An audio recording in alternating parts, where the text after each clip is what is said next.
Toussaint 1954. Les Français d'Algérie pleurent leur mort assassinée la veille.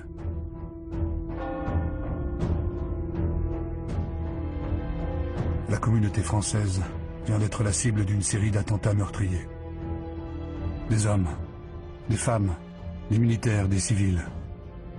Une action violente et concertée. Ce sont les premiers morts de cette guerre qui commence. Elle va durer presque 8 ans. 8 ans d'une violence inouïe dans laquelle 1,5 million de jeunes soldats français vont être projetés.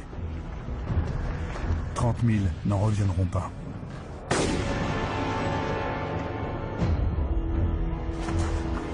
Une guerre qui va provoquer la mort de centaines de milliers d'Algériens, le déplacement d'1,5 million de paysans et la destruction de centaines de villages.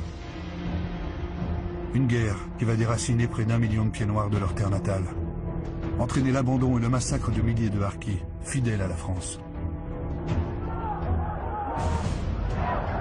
Une guerre qui ne dira jamais son nom et qui provoquera la chute d'une république et la naissance de la 5e République. Et pour l'Algérie, l'arrachement de son indépendance.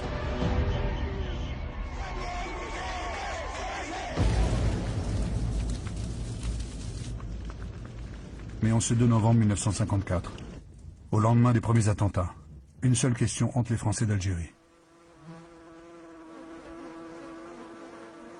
Qui se cache derrière cette insurrection brutale, parfaitement coordonnée et planifiée?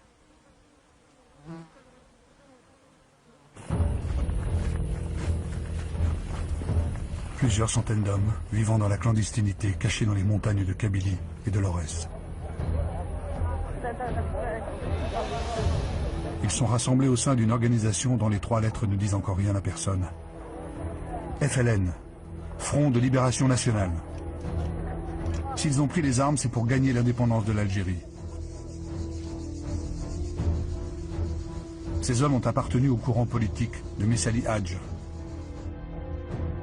C'est lui le père fondateur du nationalisme qui écrit « Cette terre est à nous. Nous ne la vendrons à personne. » Ce combat, il le mène depuis les années 20. Mais c'est le 8 mai 1945 que tout a basculé.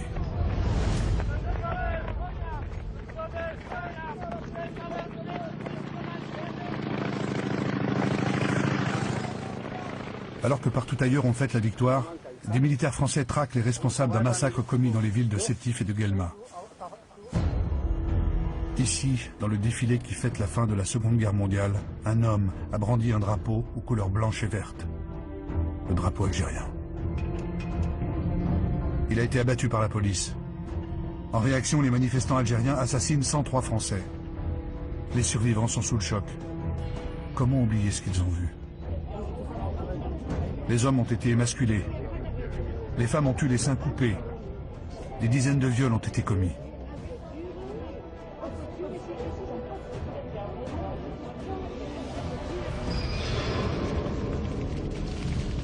À l'agression brutale va répondre la répression aveugle.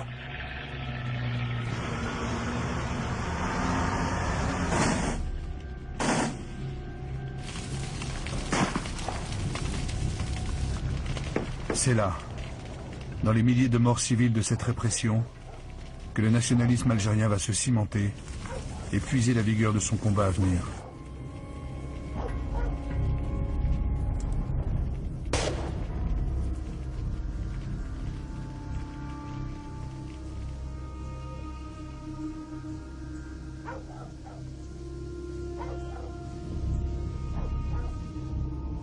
Le général Duval qui commande la répression écrit dans son rapport.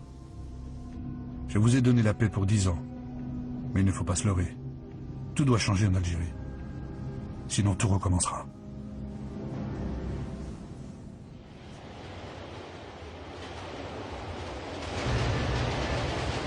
Le général Duval avait raison. 9 années viennent de passer et rien n'a changé. L'opinion publique a à peine noté que le jour de la Toussaint 1954, 8 Français viennent d'être tués en Algérie. En revanche, le pouvoir politique, pourtant informé par les renseignements généraux d'une action imminente, est comme surpris. Pierre Mendès France a été nommé président du Conseil au mois de juin pour mettre fin à la guerre en Indochine. En Tunisie, il s'avance pacifiquement vers l'autonomie. Il refuse de débuter une guerre dans un département français, car ce serait une guerre civile.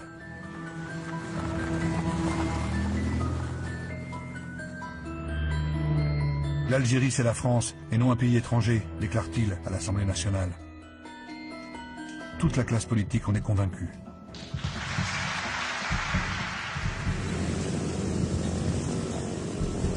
Puisque l'Algérie, c'est la France, c'est son ministre de l'Intérieur, François Mitterrand, 38 ans à peine, qui se charge de rétablir l'ordre. Les informations dont il dispose lui font penser que les attentats sont l'œuvre des services secrets égyptiens. La radio du Caire a d'ailleurs annoncé la première, la liste complète des attentats. L'Algérie, c'est la France. Et la France ne reconnaîtra pas chez elle d'autre autorité que la sienne.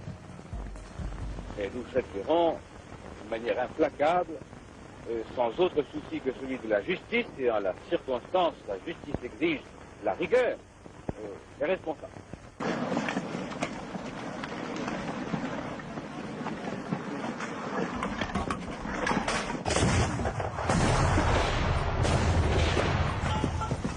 La réponse du gouvernement français est donc claire. La répression.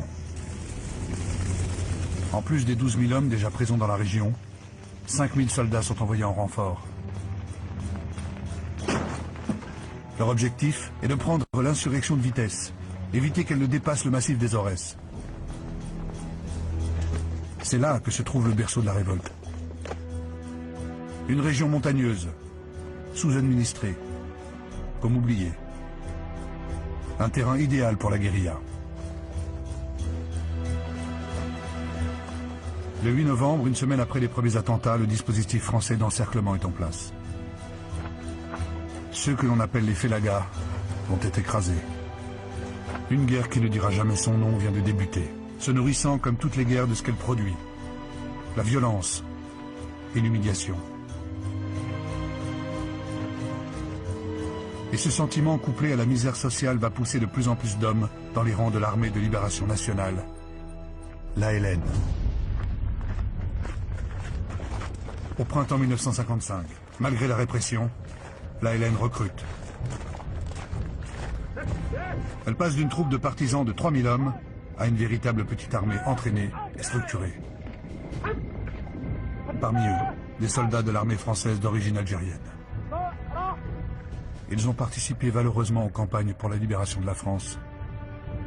Mais meurtris et se sentant trahis par la façon dont la France traite ses soldats indigènes, ils ont préféré déserter et ont rejoint la rébellion. Comme Krim Belkacem. De simple caporal-chef dans l'armée française, il est devenu le chef du FLN en Kabylie et l'un des initiateurs de la Toussaint Rouge. Autant dire que pour la France, c'est l'un des hommes à abattre. Mais cette armée clandestine manque de moyens modernes. Elle ne possède ni chars ni avions. Pour exister, le FLN doit impérativement faire connaître son combat dans le monde et obtenir une reconnaissance internationale.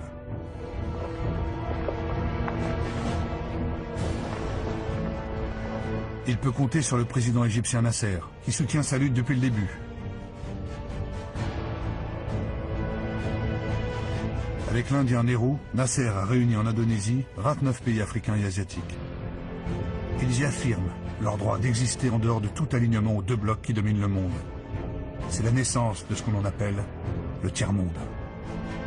Contre toute attente, Nasser y fait reconnaître le combat du FLN. Et les 29 pays expriment leur solidarité avec l'Algérie combattante. Pour le FLN, c'est une première grande victoire politique.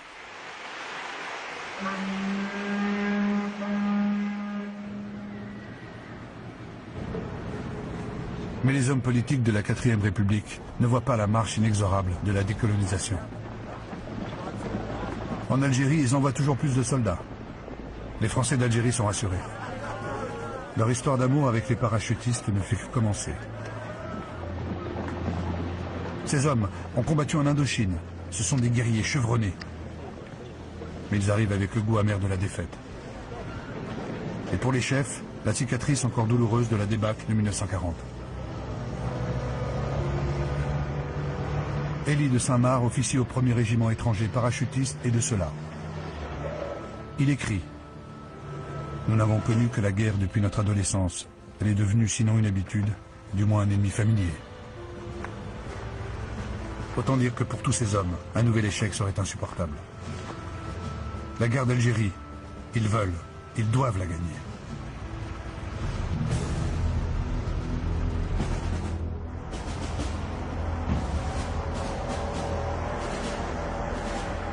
La reprise en main n'est pas que militaire, elle est aussi politique. Mendes France vient de nommer un nouveau gouverneur général, Jacques Soustelle. C'est lui l'autorité suprême en Algérie. C'est un ancien résistant, un homme ouvert, ethnologue de formation. Partout où il va, il s'adresse aux populations et défend l'idée d'intégration. Pour lui, il est urgent de réformer et de donner aux musulmans les mêmes droits qu'aux Français. Il dit « J'ai une foi profonde dans les destinées de ce pays. Et si on s'en donne la peine, si on le veut, le succès sera au bout de nos efforts. Alors avec l'ethnologue Germaine Tillon, il sillonne le pays et cherche à en comprendre les hommes. »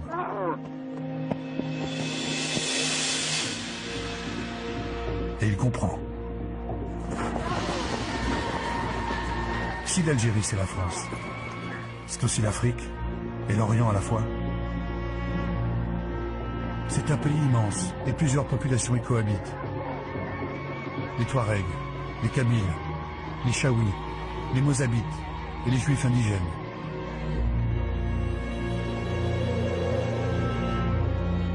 Les Berbères s'appellent entre eux les hommes libres. Ils sont 9 millions et ont toujours peuplé cette terre.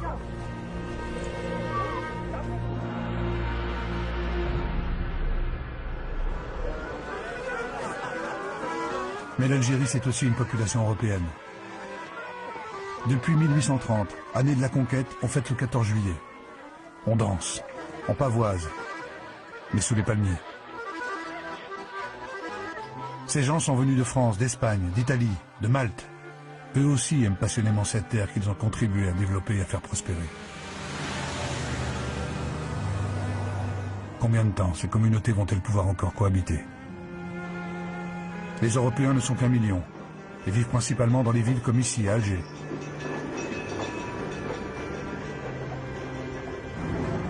D'un côté, il y a la ville française, avec son mode de vie occidental. Et de l'autre, dominant la ville moderne, il y a la Casbah, le quartier musulman.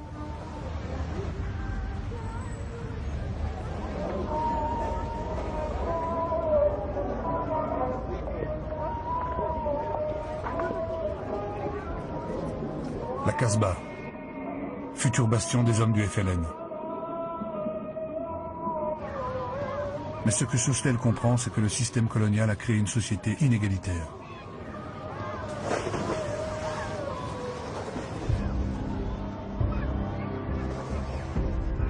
Musulmans et Européens ne possèdent pas les mêmes droits. Une séparation insidieuse s'est faite entre les deux communautés.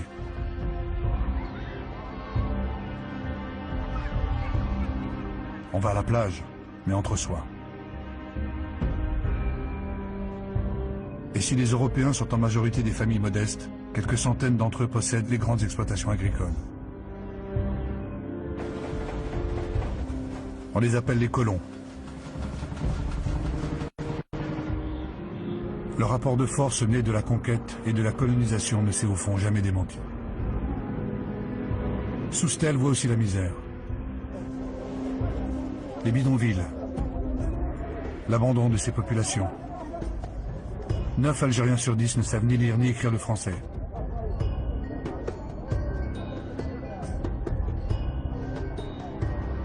Il sait que ce sont là les ferments de toutes les révolutions.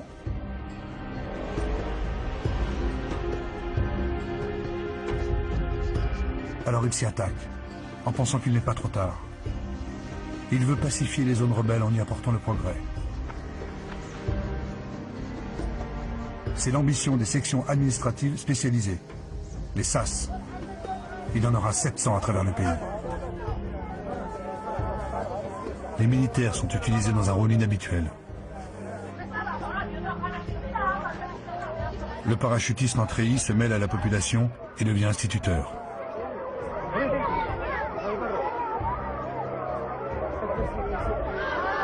Il apprend à écrire, à lire et bien sûr à chanter la Marseillaise.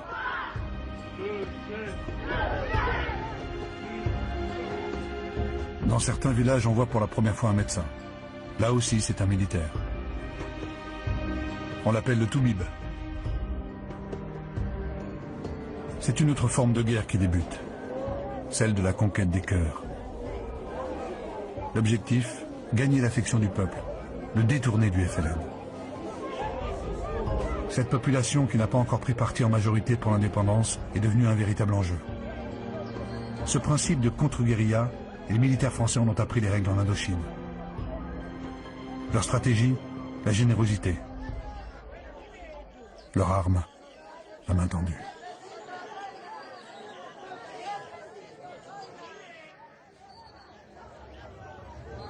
Mais cette action humanitaire n'est pas sans arrière-pensée. Elle permet de débuter un vaste travail de recensement. Nommer et ficher les individus facilite aussi leur contrôle.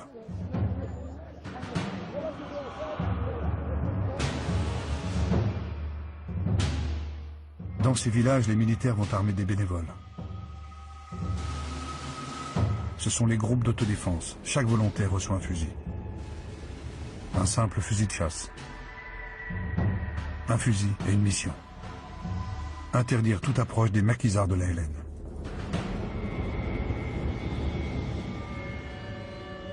C'est son village, sa famille ou son clan que chacun veut défendre.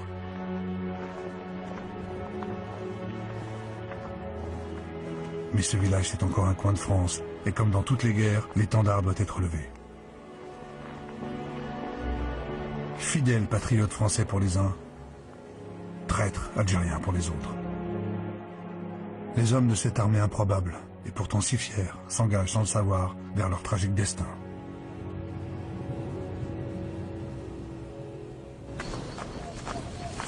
Été 1955. La politique d'isolement du FLN porte ses fruits. Harcelé par l'armée, coupé de ses soutiens, l'organisation clandestine perd du terrain. Le FLN veut créer un choc. Il cherche à engager une stratégie de guérilla, de harcèlement, dont le but est de déstabiliser la France.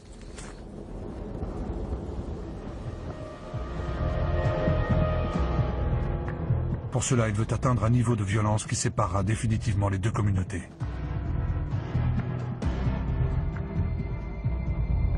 À Philippeville, dans le nord constantinois, à la machette, à la hache, au couteau et même à la pioche, des milliers de paysans algériens s'attaquent sans distinction aux hommes, aux femmes et aux enfants. Le plus jeune n'a que 5 jours.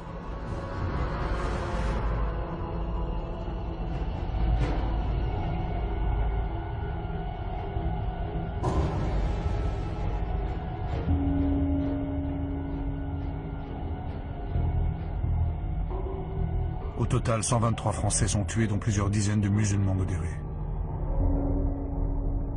Le choc psychologique est violent, définitif. Le point de non-retour vient d'être franchi. C'était bien l'objectif de certains dirigeants du FLN.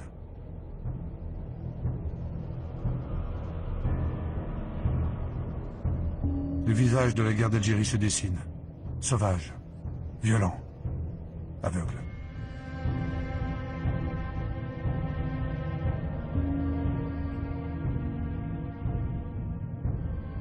Jacques Soustel est bouleversé par ce qu'il voit.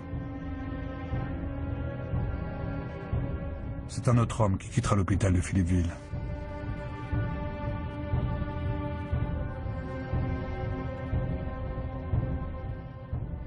Profondément choqué, il décide de changer de politique. Le temps des réformes est révolu. La répression militaire sera à la mesure du choc.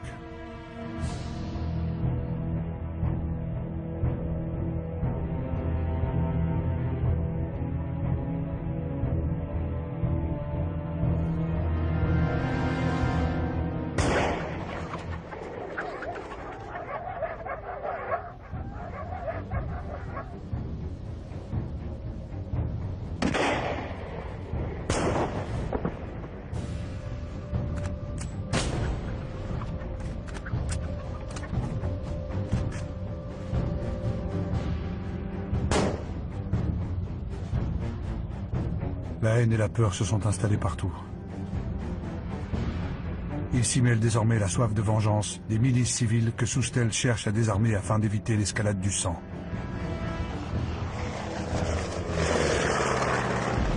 Il proclame l'état d'urgence et demande à l'armée de traquer les rebelles par tous les moyens.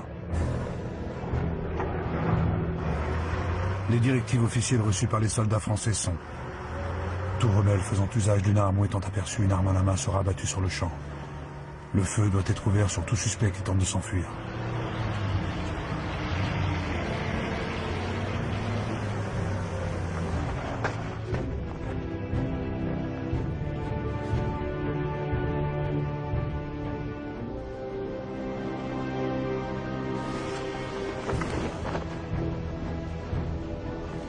Cette répression fera 12 000 morts d'après le FLN.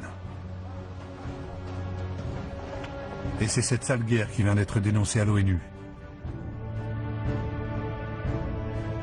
La question algérienne est portée à l'ordre du jour de l'Assemblée générale. Pour le FLN, c'est une victoire diplomatique sans précédent. La France est sommée de s'expliquer.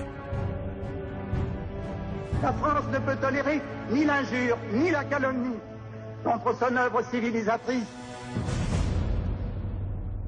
Ulcérés, ses représentants quittent la séance. L'Algérie, c'est de la politique intérieure. Ça ne regarde personne d'autre.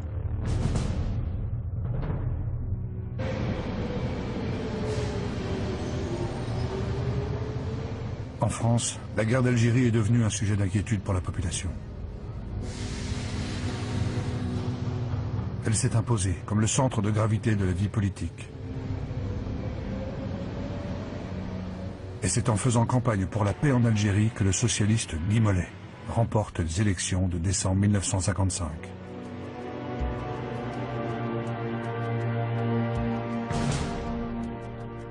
Sa première décision de président du Conseil est de congédier Jacques Soustelle.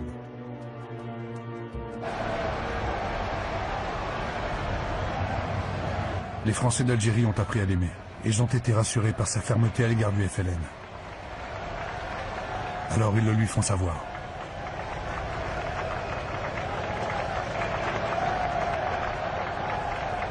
Ils sont 100 000 à accompagner et même à vouloir empêcher son départ. Et c'est dans ce moment spontané que les Français d'Algérie prennent conscience qu'ils sont une masse, un groupe, et que cette foule peut désormais peser sur le destin du pays.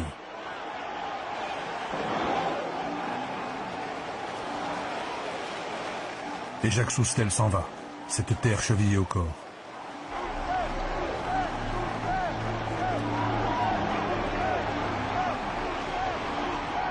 Il reviendra bientôt, en ardent défenseur de l'Algérie française.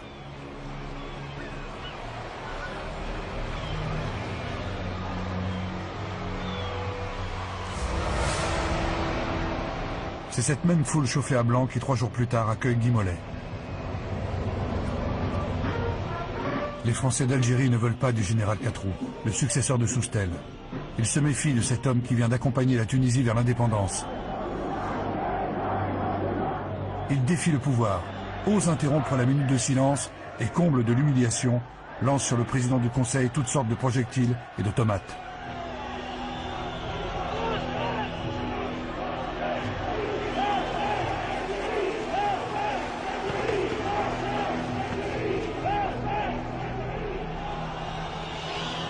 Et la gerbe de fleurs déposée par Guy Mollet ne pèse pas lourd face à leur colère. Une colère et de simples tomates qui vont faire plier la République. Guy Mollet ne montre rien de son trouble, mais il vient de céder. Il demande à Catroux de démissionner le jour même. Les Français d'Alger prennent alors conscience de la faiblesse de la République et surtout de leur pouvoir. Ils seront bientôt en rejouer.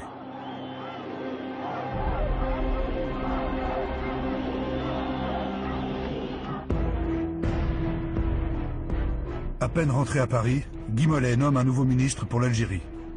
Robert Lacoste, un ancien résistant de la première heure, membre comme lui de la SFIO, le parti de gauche majoritaire.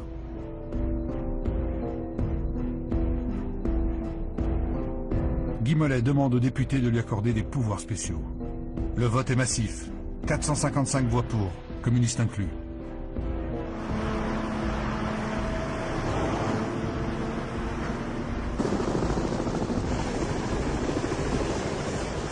Les pouvoirs spéciaux donnent carte blanche à l'armée avec un seul but: écraser les maquis de l'ALN.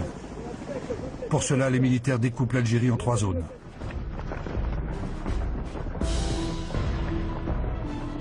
La première zone est la zone d'opération.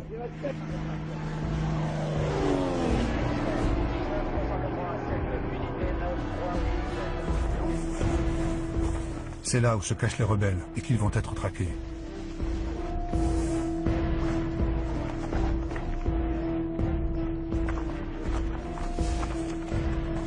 Un enfant de 12 ans, Mohand Kefash, décrit ce qu'il voit. C'est devenu routinier. Les militaires arrivent, nous rassemblent et nous interrogent sur les félagas. Ils crient. Ils menacent de fusiller les personnes qui les cachent ou les nourrissent. Ça dure 2 ou 3 heures. Au début, j'avais peur. Maintenant, j'ai appris à apprivoiser ma peur. On essaie tous de rester impassibles.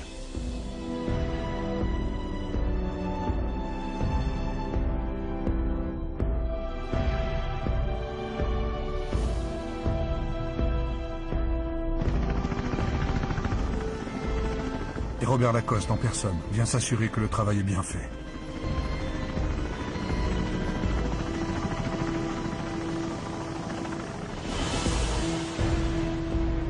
La deuxième zone créée par les militaires est la zone de pacification.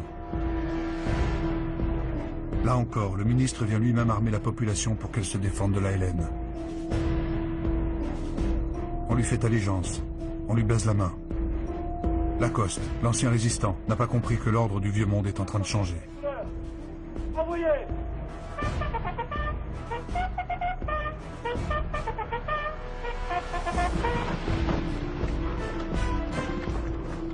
La troisième zone est la zone interdite. Les villages entiers sont vidés de leur population et parfois entièrement rasés. Le but, couper l'ALN de toutes ses bases arrières. Et la consigne est exécuter la moindre personne qui traverse la zone interdite.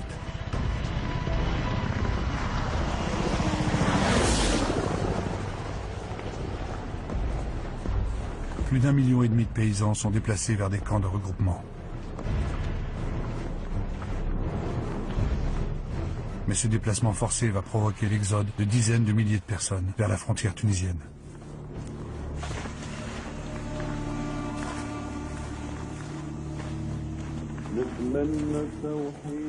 Les camps de réfugiés font leur apparition, et c'est rapidement la famine qui décime des familles entières.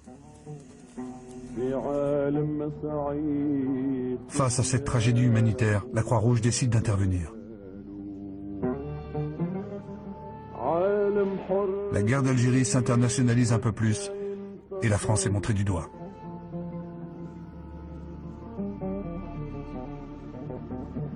Et pour les plus courageux de ces paysans, une autre route permet de fuir la guerre: l'immigration.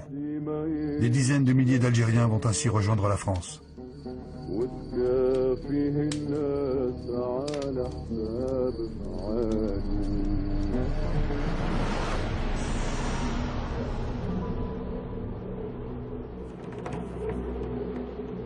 Une dernière zone n'apparaît pas dans le découpage militaire.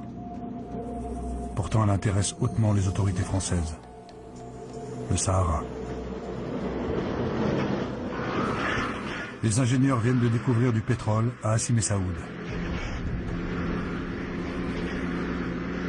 Cette découverte, maintenue un temps secrète, redistribue les cartes du conflit algérien.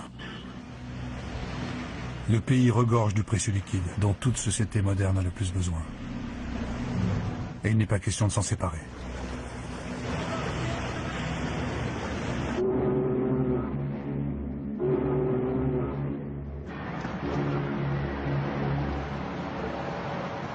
Pour assurer le quadrillage de ces 3 zones, il faut de plus en plus d'hommes. Guy Mollet prend une décision lourde de conséquences. Il engage dans la guerre les appelés du contingent et porte le service militaire à 28 mois. Une éternité. Du jamais vu depuis la mobilisation de 1939. Ils rejoignent les classes de rappelés déjà sur place. 400 000 soldats français seront bientôt présents en Algérie.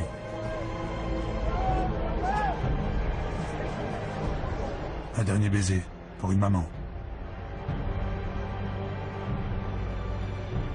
Un dernier regard pour une fiancée. Un dernier geste avant l'inconnu.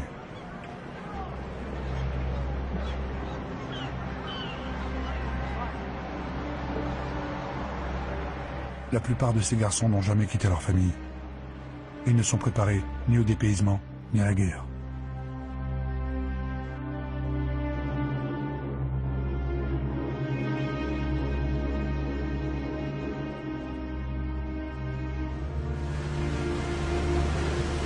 Ma petite maman, ne t'inquiète pas. Le capitaine a été clair. On part pour assurer le service d'ordre, pas pour le casse-pipe. Face à la détresse de la séparation, face à la peur de cette terre inconnue, face à l'angoisse des questions sans réponse, on se rassemble. On prie. Et la nef du navire peut bien remplacer celle de l'église. Dans la guerre, l'homme cherche toujours à mettre Dieu de son côté.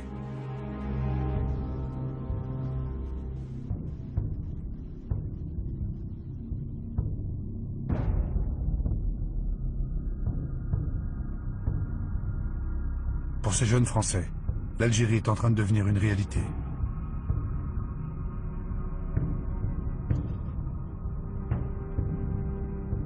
Tous, si différents, et déjà si semblables, rassemblés par la crainte dans une même humanité. Bientôt frères d'armes et de misère. Le soir, à l'écoute du journal parlé ou télévisé, vous posez la même question. Quelles sont les nouvelles d'Algérie? La même question que je me pose aussi à chaque heure.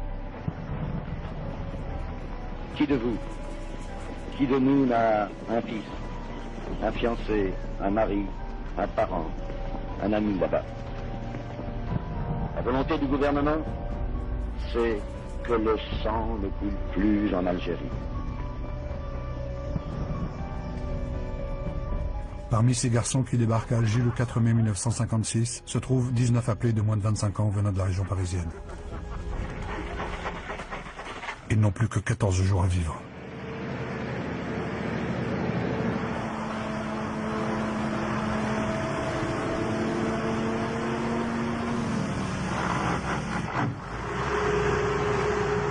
Sur cette route de montagne qui s'accroche aux gorges de Palestro, leur section va tomber dans une embuscade tendue par l'armée de libération nationale.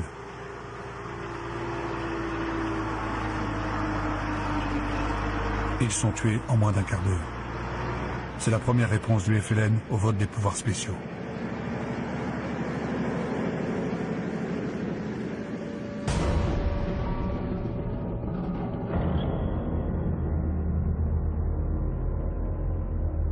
En France, l'émotion est immense. Des jeunes meurent pour cette terre lointaine.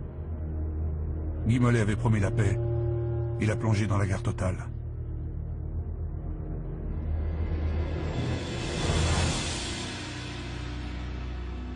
Et c'est François Mitterrand qui se retrouve de nouveau en première ligne, mais cette fois-ci comme ministre de la Justice. Des dizaines de combattants algériens ont été emprisonnés et condamnés. Et l'État doit se montrer inflexible.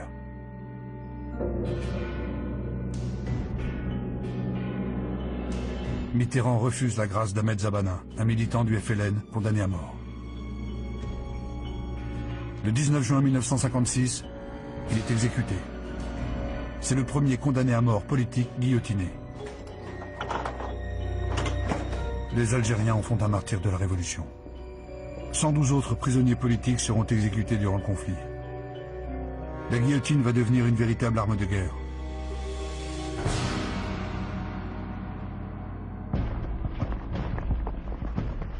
De son côté, le FLN adresse une deuxième réponse au gouvernement français. Une réponse politique. Le 20 août 1956, il organise en Kabylie un congrès clandestin. Ses principaux chefs s'y retrouvent pour unifier les différents courants nationalistes. Ils annoncent la création du Conseil national de la révolution algérienne. Ce doit être l'unique interlocuteur des négociations futures. Car dans le plus grand secret, Guy Mollet a entamé des pourparlers avec le FLN.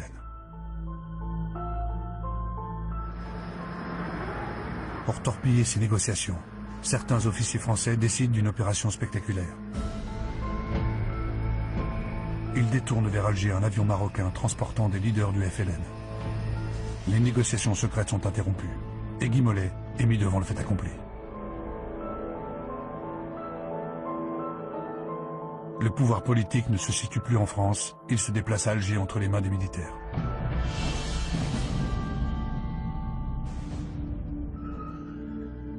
Et l'armée est fière de cette prise de guerre.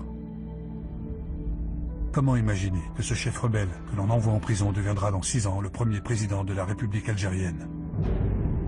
Son nom, Ahmed Ben Bella. Affaibli politiquement, Guy Mollet doit reprendre l'initiative.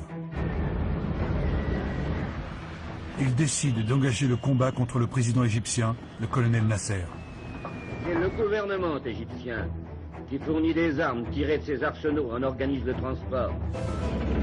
C'est le gouvernement égyptien qui poursuit systématiquement, dans ses centres d'instruction militaire, ses écoles de commandos et de sabotage, la formation des cadres de groupes armés algériens. Avec ses alliés britanniques et israéliens, la France se lance dans l'expédition de Suez. L'objectif officiel est de libérer le canal que l'Égypte a nationalisé.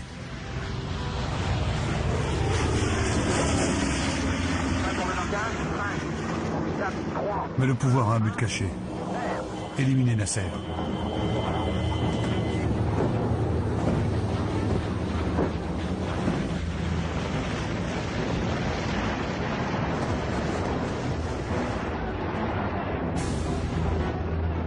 Alors que les para-français se rapprochent du palais présidentiel, ils reçoivent l'ordre de cesser le feu. L'opération de Suez vient de tourner au fiasco politique. Les Russes et les Américains se sont entendus pour obtenir le rembarquement des troupes franco-britanniques et ont obtenu une condamnation à l'ONU. Pour la seconde fois, la question algérienne est inscrite à l'ordre du jour. Face au monde des nations, la France se retrouve isolée.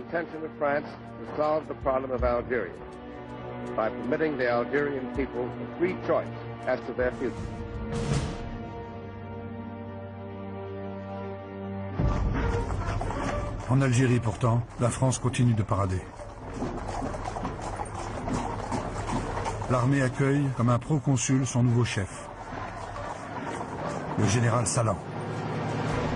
C'est le militaire le plus décoré de France. L'une des grandes figures de la guerre d'Indochine, stratège de la guerre subversive. Il s'exprime peu, ne tolère aucune contestation. Même Robert Lacoste s'avoue impressionné par le charisme et l'autorité de Salan.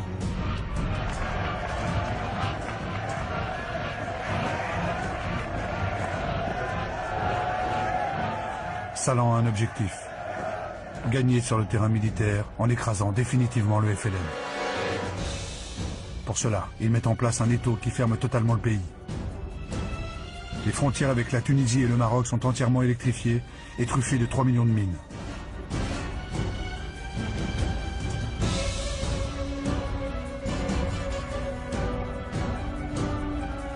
Les passages qui permettaient l'acheminement des armes et la circulation des rebelles sont désormais hermétiques.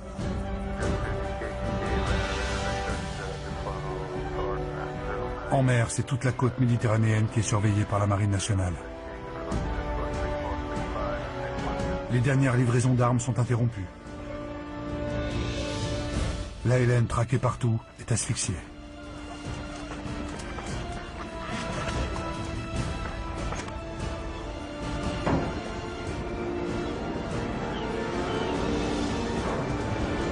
Ces hommes se sont repliés sur Alger.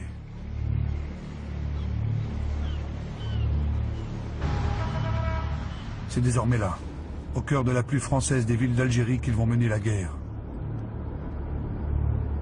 Yassef Saadil, le chef du FLN à Alger, l'affirme. C'est à Alger que tout doit maintenant se passer.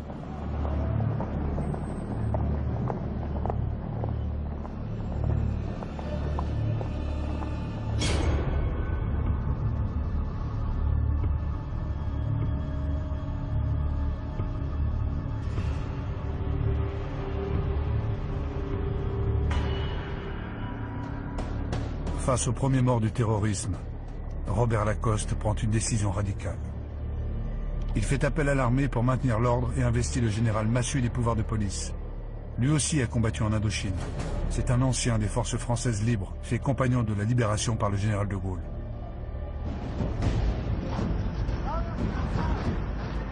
Le 7 janvier 1957, avec le colonel Bijard, il prend possession de la ville avec ses 8000 parachutistes.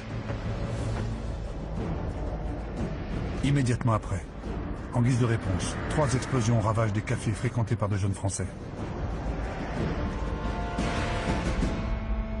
Ce sont 3 femmes qui ont déposé les bombes.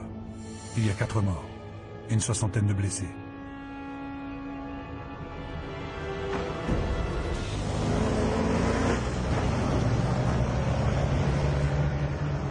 Deux jours plus tard, le FLN décide de démontrer son soutien dans la population. Il lance un appel à la grève générale. L'appel est entendu. Alger ressemble à une ville morte. L'armée reçoit l'ordre de briser la grève. Le soutien populaire au FLN ne doit pas être visible.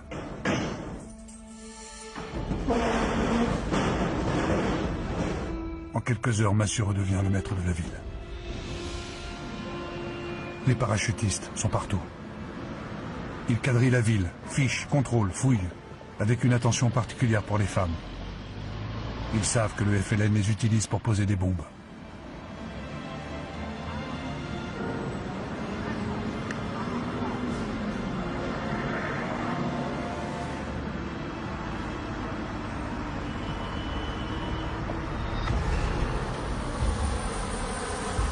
C'est dans la Casbah, où vivent des centaines de militants du FLN, que la répression est la plus vigoureuse.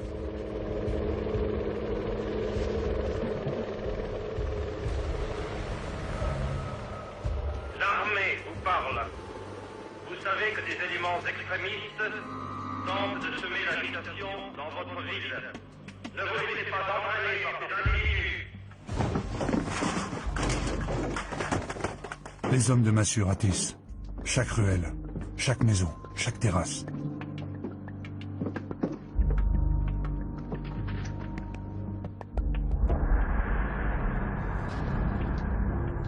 À défaut d'être coupable, tout le monde est suspect.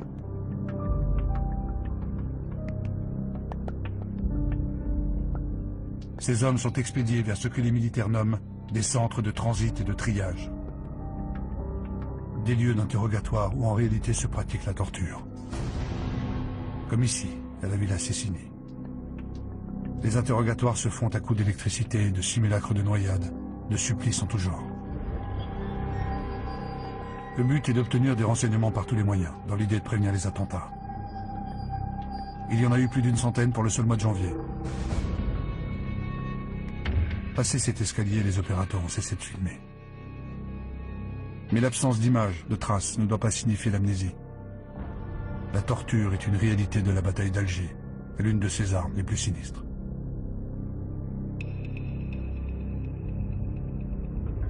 Des caméramans est-allemands ont filmé le moment d'après, quand le choc physique est devenu choc psychologique.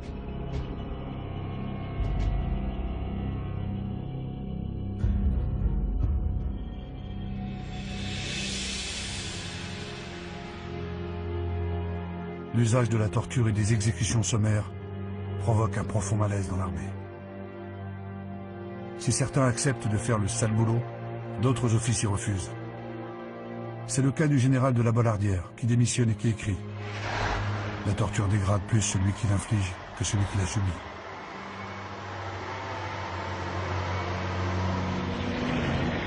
La torture, elle se généralise à tout le territoire. À Constantine, le ministre Lacoste installe un nouveau préfet sur lequel il peut compter. Maurice Papon.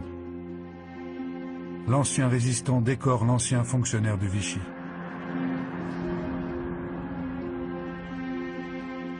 Papon couvre la mise en place des DOP, les détachements opérationnels de protection. Leur spécialité, les arrestations, les rafles, les interrogatoires.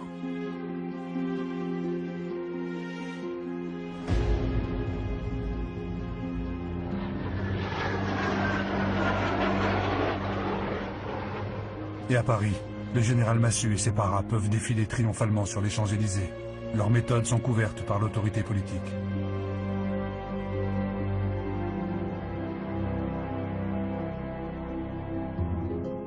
Car pour eux, les résultats sont là.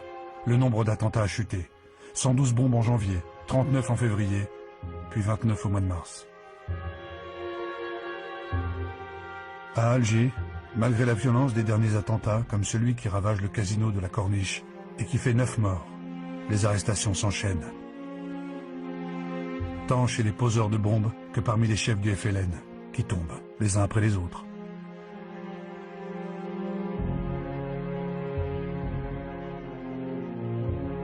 Jusqu'à l'ennemi public numéro 1, Yassef Saadi, trahi par des militants que l'armée a su faire parler. Les réseaux FLN sont détruits. Des milliers d'Algériens ont été arrêtés. Plus de 3000 d'entre eux sont portés disparus. On ne les retrouvera jamais.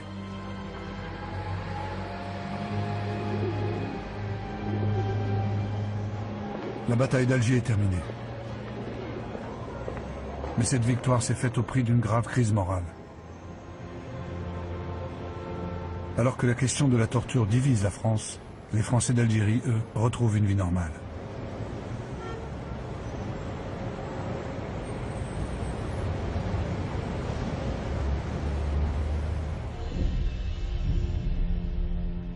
Mais une autre guerre ravage la population musulmane. Celle que livre le FLN à son rival nationaliste, le mouvement national algérien dirigé par Messali Hadj. C'est une guerre fratricide. Son but, l'hégémonie politique. Le FLN veut être l'unique interlocuteur de la France. Pour cela, il se montre impitoyable. Le 28 mai 1957, une unité de l'ALN massacre 374 habitants du village de Melouza. Ils étaient considérés comme des sympathisants de Messali Hadj. Partout, l'émotion est considérable. D'autant plus puissante que les autorités françaises ont convoqué sur place la presse internationale. La tragédie devient propagande. Son impact en France est immédiat. Des dizaines d'immigrés algériens originaires de Melouza rejoignent leur pays. Certains choisissent de s'engager dans les sections de harki de l'armée française. Là encore, caméras et micros fixent et diffusent les motivations de ces hommes en colère. La propagande, le FLN l'utilise aussi de son côté. Il a un besoin vital de reconstituer son armée. Depuis la fermeture des frontières, ces hommes se sont repliés au Maroc et en Tunisie. Cette armée des frontières est parfaitement organisée. Les hommes y reçoivent une solde, du matériel et des armes venant d'Égypte et du RSS. Ils y reçoivent aussi une formation politique solide et un entraînement militaire complet.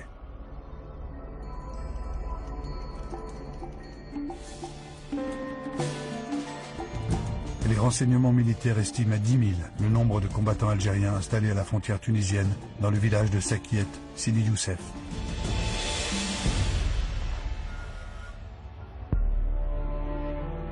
Ils y vivent, avec leurs familles, mêlés à la population tunisienne et à des réfugiés abrités par une mission de la Croix-Rouge.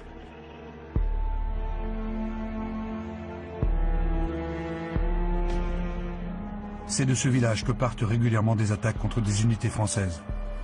Le 11 janvier 1958, une embuscade de l'ALN a tué 14 soldats.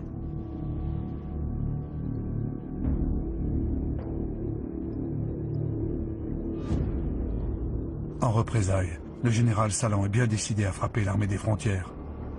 Robert Lacoste l'autorise à exercer ce que les militaires appellent un droit de poursuite.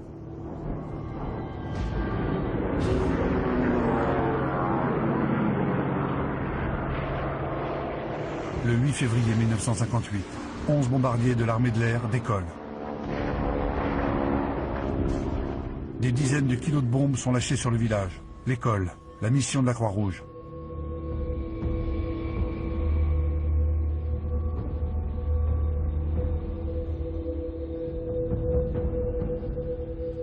Le bilan est très lourd. 75 civils sont tués, dont 21 enfants. 150 personnes sont blessées.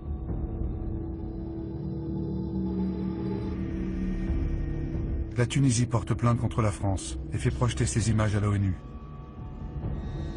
Toute la communauté internationale condamne. C'est un véritable désastre pour l'image de la France, qui ne peut plus justifier une opération de maintien de l'ordre.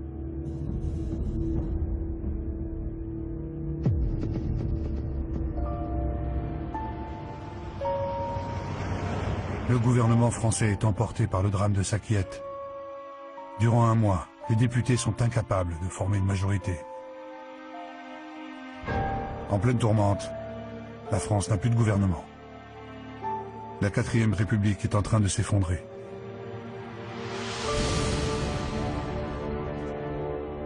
Un homme observe tout cela depuis sa retraite de colomber les 2 églises. Charles de Gaulle. Il a 67 ans, n'exerce aucun mandat électoral et semble s'ennuyer dans sa retraite, entre cérémonies commémoratives de son glorieux passé et dédicaces de ses mémoires de guerre. Il sent que l'heure est venue.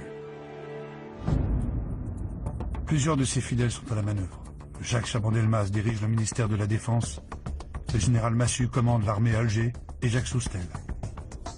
Pourquoi est-il revenu brusquement en Algérie? Quelque chose semble se préparer en coulisses.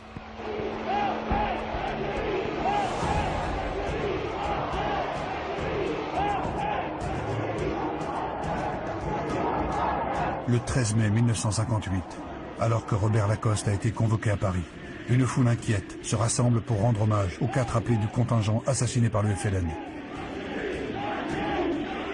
L'armée apparaît comme la dernière autorité capable d'incarner le pouvoir. Appuyés par des parachutistes, les Européens d'Alger prennent possession du siège du gouvernement. Alors que la France n'a toujours pas de gouvernement, à Alger, la République se disloque.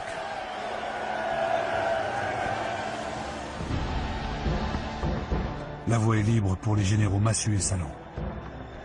Et le militaire le plus gradé de France peut s'installer dans le fauteuil de Robert Lacoste, juste devant la statue de Marianne. Avec Massu, il crée un comité de salut public censé diriger l'Algérie. À Paris, les hommes politiques sont informés des événements d'Alger. Dans un réflexe républicain, les députés tentent de stabiliser le pouvoir et désignent un nouveau président du Conseil, Pierre Fimelin. Mais de l'autre côté de la Méditerranée, en apparaissant au balcon du siège du gouvernement, les généraux confirment aux yeux de... Et son armée, qui est et qui demeurera l'élément moteur de cette rénovation. Un pouvoir sans aucune légalité. Les chefs militaires réclament un pouvoir fort, autoritaire, stable. Ils veulent un homme au-dessus des partis, un homme providentiel. Et ils font acclamer le général de Gaulle.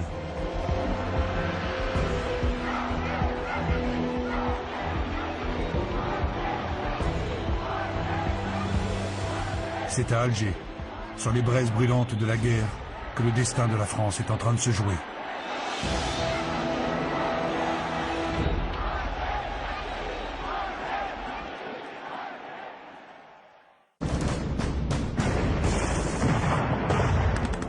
Depuis 4 ans, la France est engagée en Algérie dans une guerre qui ne dit pas son nom. L'opinion publique est lasse des violences et des exactions. Le pouvoir politique s'est épuisé dans le conflit. À Alger, les militaires ont réussi leur coup de force. Et c'est la République qui se trouve désormais menacée.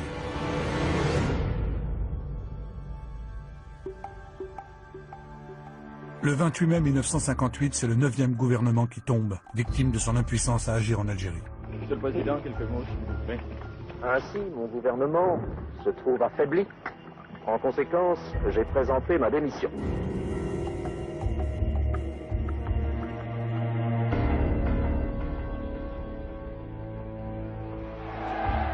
Le même jour, 200 000 personnes manifestent à Paris à l'appel des partis de gauche. Ils refusent que sous la pression de l'armée, la République soit livrée à un ancien général. Un général prestigieux mais qui n'est pas un élu du peuple. Le fascisme ne passera pas, peut-on lire dans la foule.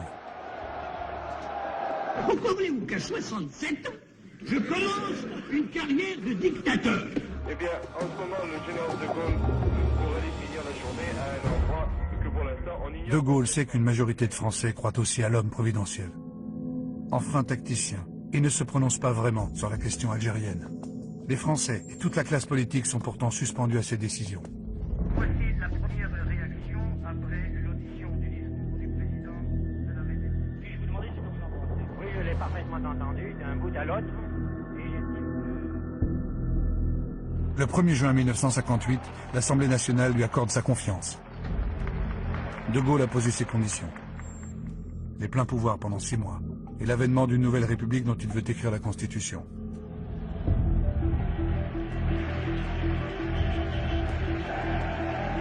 Les Français qui redoutent une guerre civile sont en majorité soulagés. Pour tous, De Gaulle va mettre fin à la guerre d'Algérie qui dure depuis 4 ans.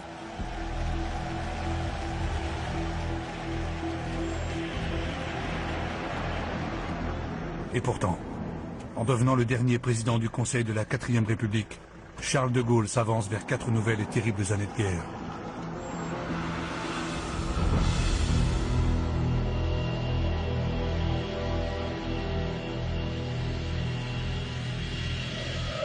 Immédiatement après son investiture, De Gaulle se rend en Algérie.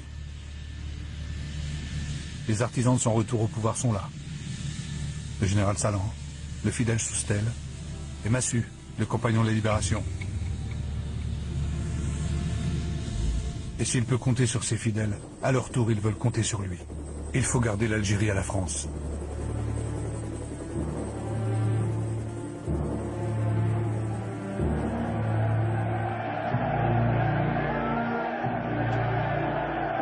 Ils sont des centaines de milliers à le lui demander.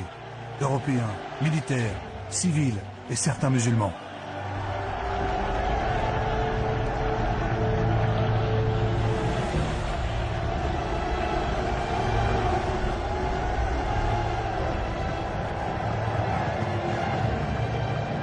Une véritable fraternisation aux motivations parfois opposées.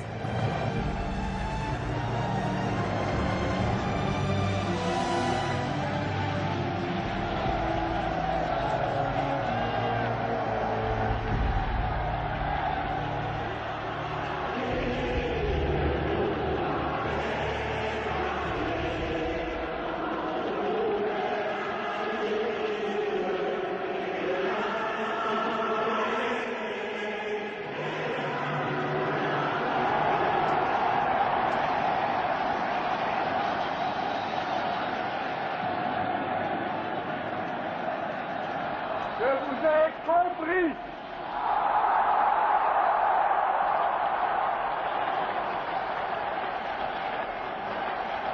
Je sais ce qui s'est passé ici. Je vois ce que vous avez voulu faire. Je vois que la route que vous avez ouverte en Algérie, c'est celle de la rénovation et de la fraternité.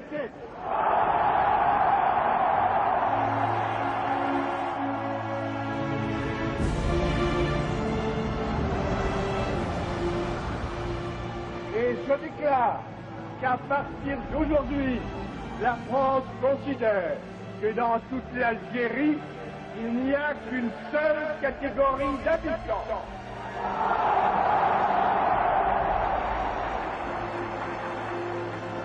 Il n'y a que des Français à part entière avec les mêmes droits et les mêmes devoirs. Cela signifie qu'il faut assurer une patrie à ceux qui pouvaient douter d'en avoir une.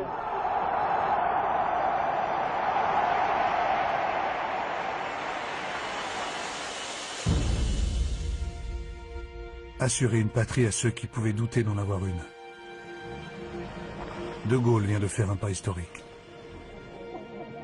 Un pas que la France n'a jamais fait en 130 ans de colonisation. Donner aux musulmans les mêmes droits et les mêmes devoirs qu'aux Français. Faire d'eux des citoyens à part entière. Imaginer avec eux l'avenir et reconnaître leur dignité. L'avenir. Les enfants d'Algérie qui jouent au même jeu. Vont-ils fréquenter un jour la même école? Construiront-ils le même pays? De Gaulle veut faire évoluer l'Algérie. Mais comment? en donnant les moyens de vivre à ceux qui ne les avaient pas, leur a-t-il dit. Les moyens de vivre, la dignité, la citoyenneté. Ce rêve de paix, un enfant d'Algérie l'a fait. Il s'appelle Albert Camus, et il écrit « J'ai choisi l'Algérie de la justice, où les Français et les Arabes s'associeront librement. » Mais pour l'heure, comme tous les Européens d'Algérie, Camus est inquiet. Quel avenir pour cette famille, présente depuis 5 générations? Leur petite fille Manon fête ses 4 ans. 4 ans, l'âge de la guerre. Comment imaginer qu'avec ses parents, ses frères, ses cousins, ses voisins, ses amis, elle quittera bientôt ce pays tant aimé.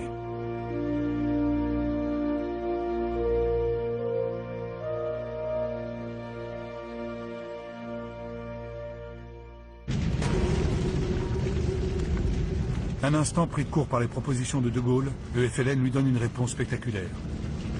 Pour la première fois, il décide de porter la guerre en France et fait sauter les réservoirs pétroliers de Mourpiane. Le pétrole, tout un symbole. Les Français stupéfaits découvrent que la guerre d'Algérie peut les atteindre directement. Le même jour à Paris, un inconnu tire sur Jacques Soustelle. Encore un symbole. Celui qui est devenu le ministre de l'information du général de Gaulle échappe de peu à la mort. Et à travers lui, c'est le pouvoir que l'on veut atteindre.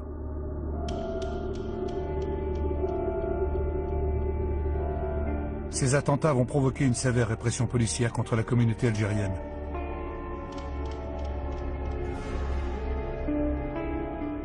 Ils sont 250 000 à vivre en métropole. La Fédération de France du FLN compte 80 000 cotisants alors que sa rivale du MNA, le Mouvement National Algérien, en totalise 20 000. Ils fournissent des armes, au maquis et de l'argent, parfois sous la contrainte.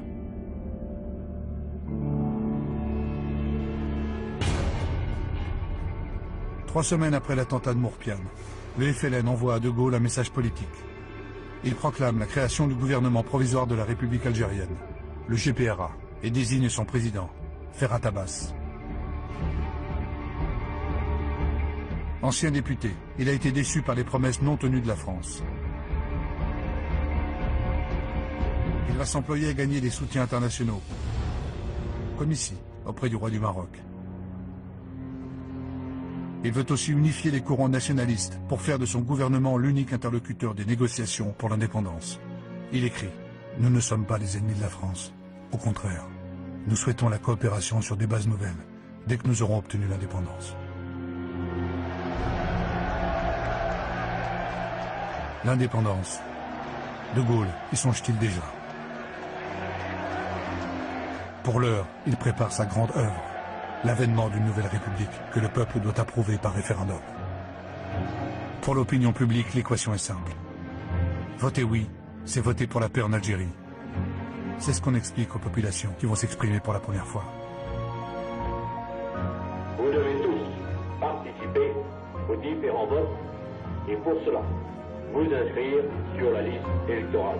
Or, il s'agit bien d'approuver une nouvelle constitution pour la France. Et elle va donner au président de la République d'immenses pouvoirs.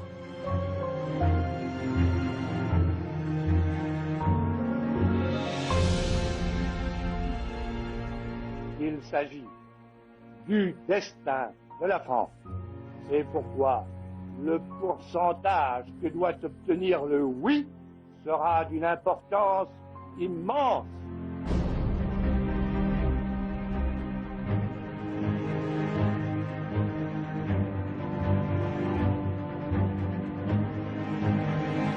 Le 28 septembre 1958, partout en France et en Algérie, on vote.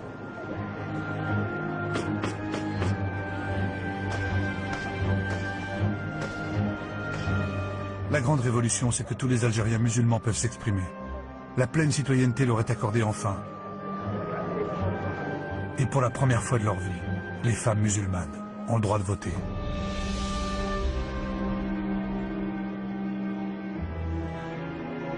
Alors malgré les pressions du FLN qui dénoncent le référendum, la population algérienne participe massivement à la consultation.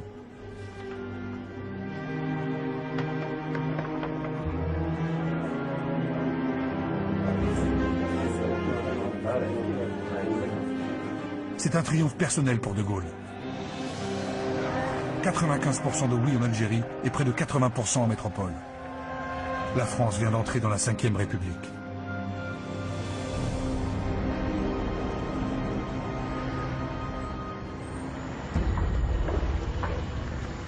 De Gaulle a les mains libres. Il peut mettre en place le plan dont il n'a parlé à personne. Il veut négocier avec le FLN. Proposer une solution fédérale. Une association entre les deux pays. Il est prêt à cette concession à une seule condition. Garder le Sahara. C'est là que se trouve la matière première des sociétés modernes. Le pétrole qu'exploitent deux compagnies d'État, les futurs groupes Elf et Total.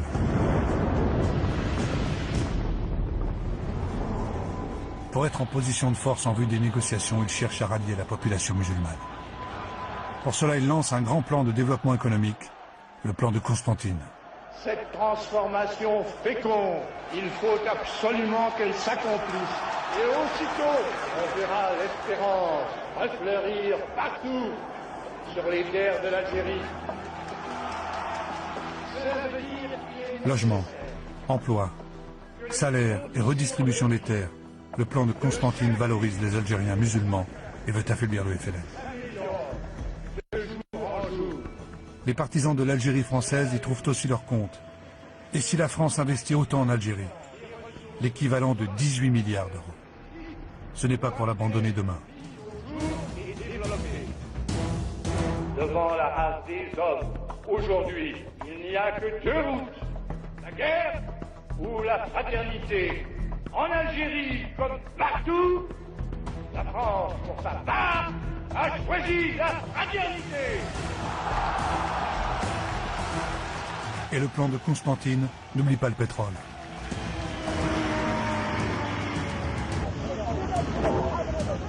Plusieurs ports, comme celui d'Arzeux, sont transformés en terminaux pétroliers directement reliés au port de Fos-sur-Mer. L'indépendance énergétique de la France est au cœur de la stratégie de De Gaulle. 20 jours plus tard, il dévoile son jeu. On peut, si l'on veut, continuer des attentats, jeter des grenades dans des marchés. Je laisse à l'avenir le soin de déterminer à quoi cette lutte aura pu servir. Les hommes de l'insurrection ont combattu courageusement. Que vienne la paix des braves, et je suis sûr que les haines iront en s'effaçant. Contre toute attente, le chef de l'État vient de s'adresser aux hommes du FLN d'égal à égal. Mais Ferhat Abbas ne transige pas. Il rejette la paix des braves. Pour lui, ce serait une capitulation. Et il le redit, nous n'avons qu'un objectif, l'indépendance. Cet appel au dialogue avec le FLN a jeté le trouble chez les Français d'Algérie et dans l'armée. De Gaulle le sait. Comme personne ne doit s'opposer à la réalisation de son plan, il n'hésite pas à changer les chefs militaires partisans de l'Algérie française.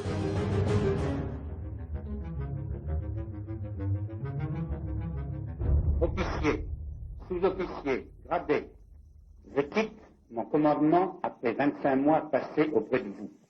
Maintenant, portez fièrement le drapeau de la patrie et montrez au monde que l'Algérie, c'est la France. L'Algérie, c'est la France. C'est avec l'idée de ce combat à mener que le général Salan s'en va. De Gaulle a ordonné sa mutation. Il fut pourtant l'un des artisans de son retour au pouvoir. La désillusion gagne les militaires. Mais en bon soldat, Salan accepte et ne laisse rien paraître. Et sur ce bateau qui l'emporte vers la métropole, derrière les sourires de circonstance, pense-t-il déjà au putsch contre le pouvoir qu'il mènera dans quelques mois et à l'OAS qu'il fondera par la suite, et dont l'objectif sera tuer De Gaulle.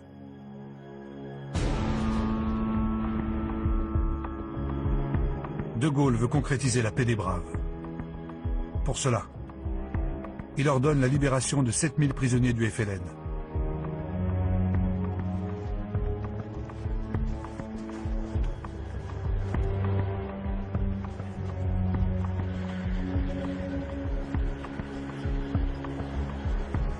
Il fait également libérer Messali Hadj, le chef du MNA, placé en résidence surveillée depuis de nombreuses années. Le président de la République a pris des décisions véritablement énergiques. Et ce n'est là qu'un prélude de la véritable solution du problème algérien.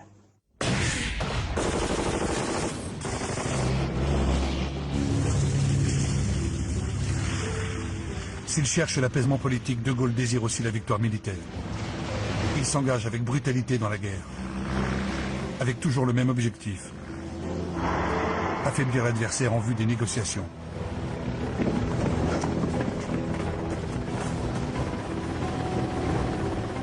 C'est le plan Chal. Le général Chal, le nouveau chef de l'armée en Algérie, dispose de 400 000 hommes, d'hélicoptères, de chars et de moyens de communication modernes. Un véritable rouleau compresseur face aux 60 000 maquisards de la Hélène.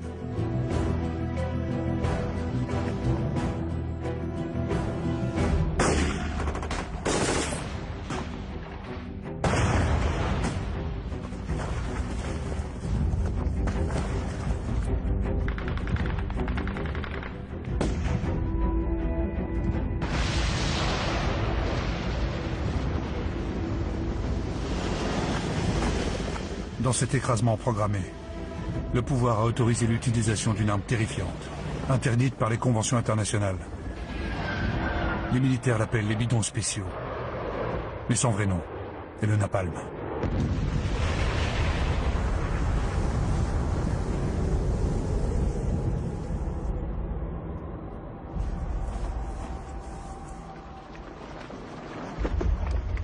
Les unités de l'ALN, les Katibas, sont coupés de leur commandement.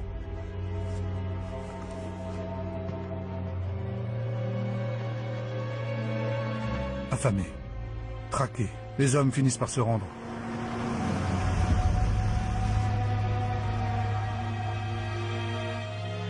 Et c'est parmi ces combattants que l'armée recrute des milliers de harkis qui désormais se battront contre leurs propres frères.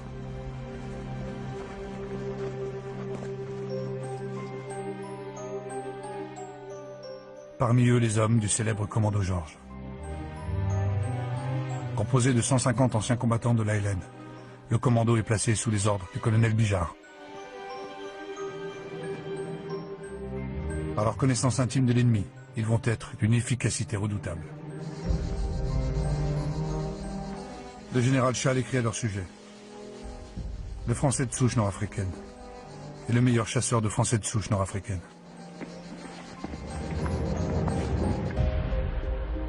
De Gaulle est-il en train de gagner la guerre?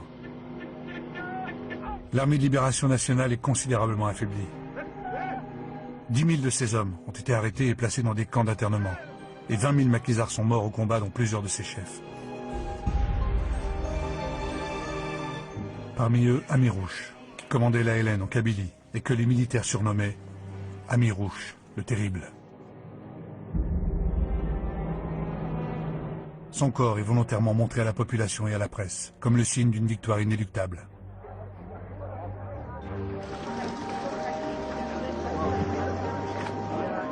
Cette victoire, les soldats français en sont-ils fiers?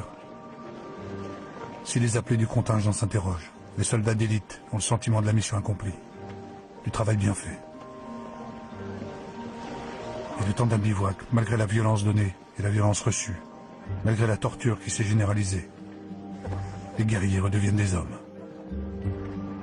Et ils en sont convaincus. Leur combat était le prix à payer pour garder l'Algérie française. C'est de cette incompréhension que va naître la rupture entre De Gaulle et une partie de son armée.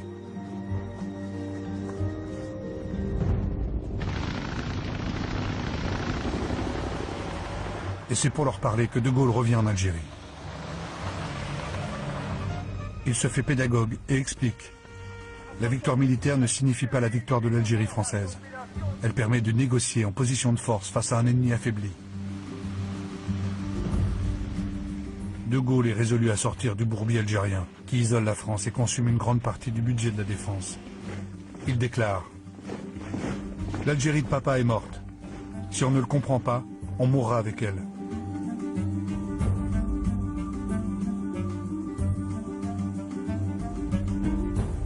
Durant ce voyage, De Gaulle s'est forgé une idée. Dès son retour à Paris, il veut la soumettre à l'opinion. Le 16 septembre 1959, l'Élysée annonce une intervention du chef de l'État sur l'unique chaîne de télévision. À l'exception de son Premier ministre, Michel Debré, personne ne sait ce qu'il va dire.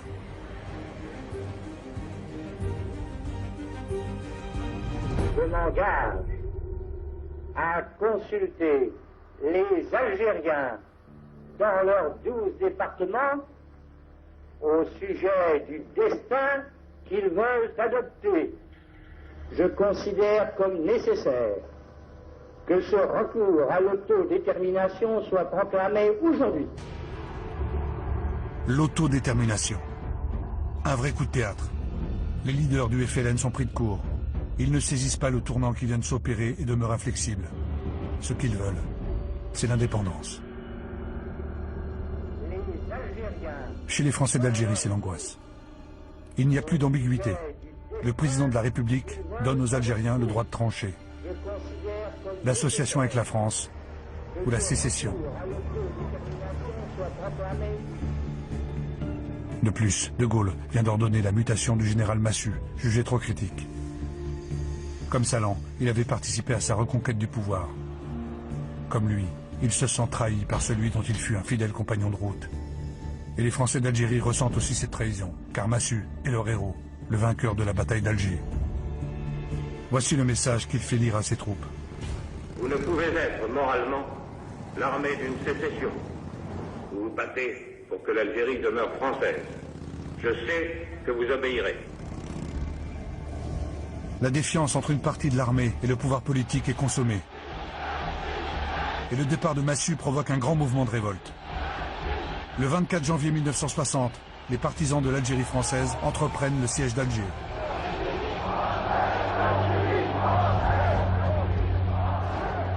Ils croient encore au poids politique de la foule qui a fait tomber une république.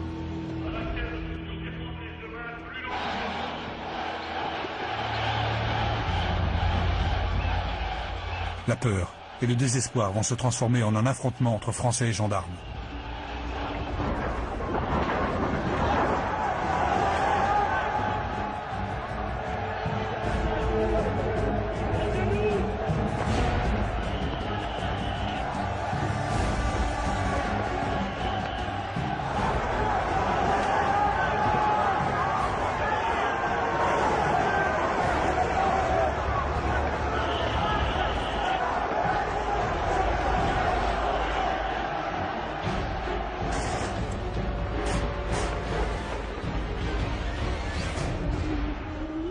Une première fusillade fait 20 morts et 150 blessés. Les Français s'entretuent en Algérie, comme les premiers signes d'une guerre civile.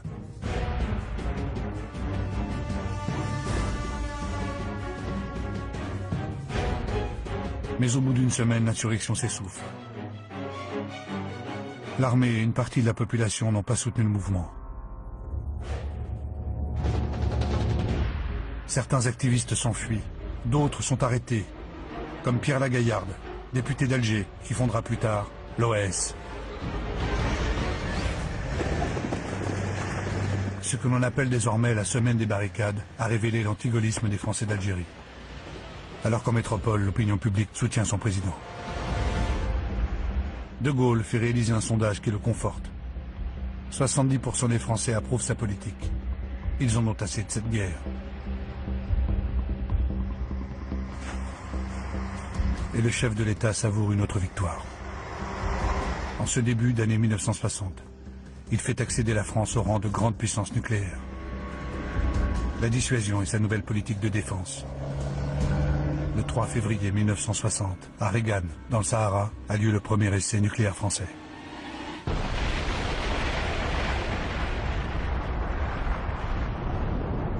Le Sahara, décidément un bien précieux.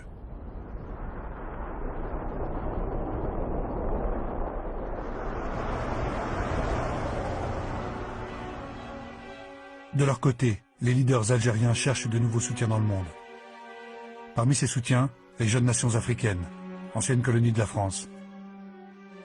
Leurs voix vont compter pleinement lors du prochain vote de l'ONU.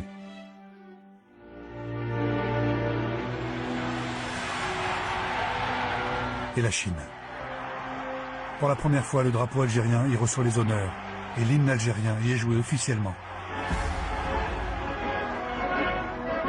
Je remercie et je salue le valeureux peuple de Chine dont l'immense courage constitue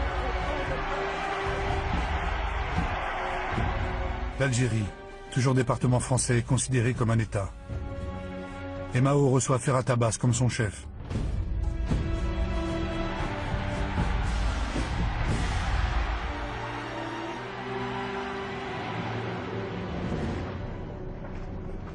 Et les soutiens gagnent aussi la France. De nombreux intellectuels s'impliquent pour l'indépendance. Comme Jean-Paul Sartre, qui écrit « Personne n'ignore aujourd'hui que nous avons ruiné, affamé, massacré un peuple de pauvres pour qu'il tombe à genoux. Et il est resté debout. » À l'automne 1960 s'ouvre le procès du réseau Janson. C'est le procès des porteurs de valises. Les militants de gauche qui ont transporté de l'argent au FLN. 15 Français sont condamnés à 10 ans de prison. Et malgré cette répression sévère, 121 personnalités françaises signent un manifeste pour le droit à l'insoumission.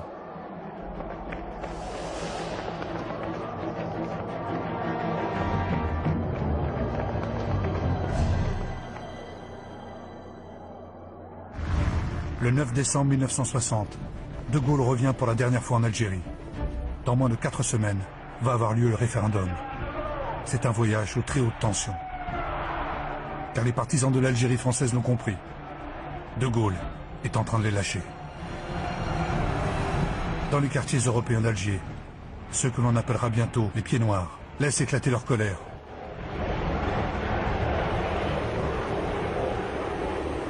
Mais dans la Casbah, c'est le contraire. La population musulmane est en liesse. On ose brandir le drapeau algérien, exprimer son soutien au FLN et son désir d'indépendance. Pour la première fois, le petit peuple musulman d'Alger fait son irruption sur la scène publique.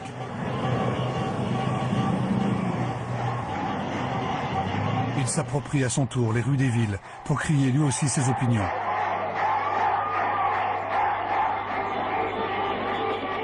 Dès le lendemain, la joie des uns et la rancœur des autres vont entrer en collision. Alger se transforme en une ville assiégée.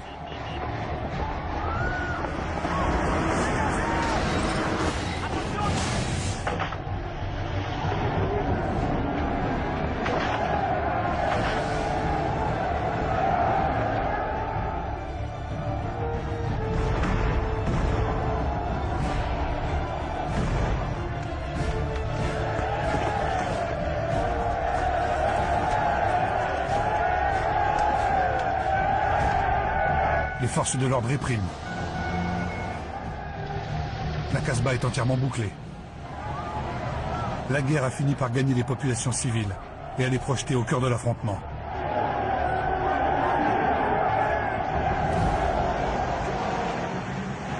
Certains ultras de l'Algérie française, réfugiés sur les toits et les balcons, tirent sur les musulmans qui s'aventurent dans leur quartier.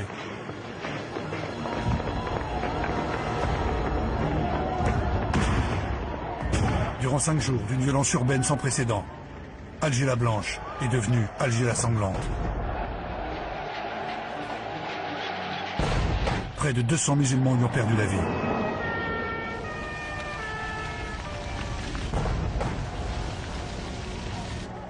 Les Européens d'Algérie comprennent que le rapport de force est définitivement inversé. Malgré la répression et les arrestations, les Algériens veulent être maîtres de leur destin.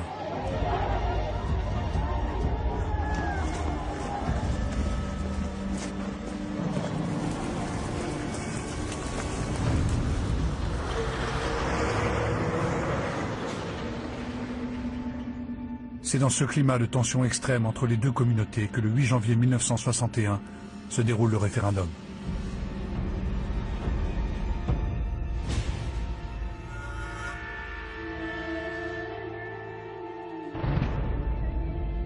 Une seule question est posée en Algérie comme en métropole. Êtes-vous pour l'autodétermination en Algérie? Une seule question, une seule réponse. Mais un enjeu considérable.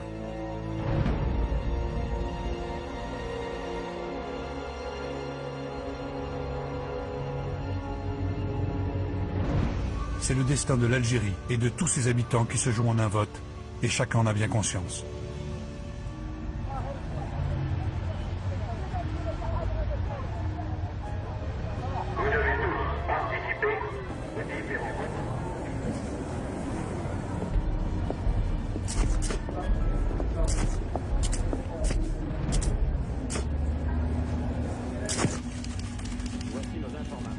L'opinion publique est prête. Plus de 75% de oui en métropole, près de 70% d'Algérie.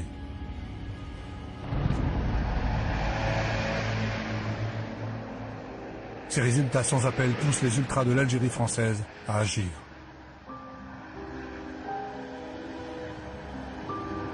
Pierre Lagaillarde, l'un des leaders des émeutes des barricades, a échappé à la justice et trouvé refuge dans l'Espagne du dictateur Franco. Il a rejoint un autre jusqu'au-boutiste, le général Salan, interdit de séjour en Algérie sur ordre du président de la République. Ensemble, ils créent un mouvement contre-révolutionnaire et terroriste, l'OAS. L'organisation de l'armée secrète dont l'objectif est de maintenir l'Algérie française.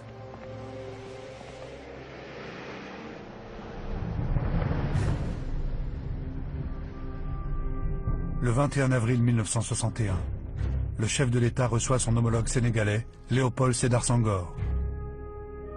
Ils assistent à la Comédie Française à une représentation de Britannicus. Britannicus, ou la tragédie du pouvoir. Vous avez vu 100 fois nos soldats en courroux porter en murmurant leurs aigles devant vous. Tout autre se serait rendu à leur discours. Mais si vous ne régnez, vous vous plaignez toujours. Au même moment, à Alger, le rideau se lève sur une autre histoire. Les bérets verts du premier rep s'emparent du palais du gouvernement, de l'aéroport, de l'hôtel de ville, de la radio.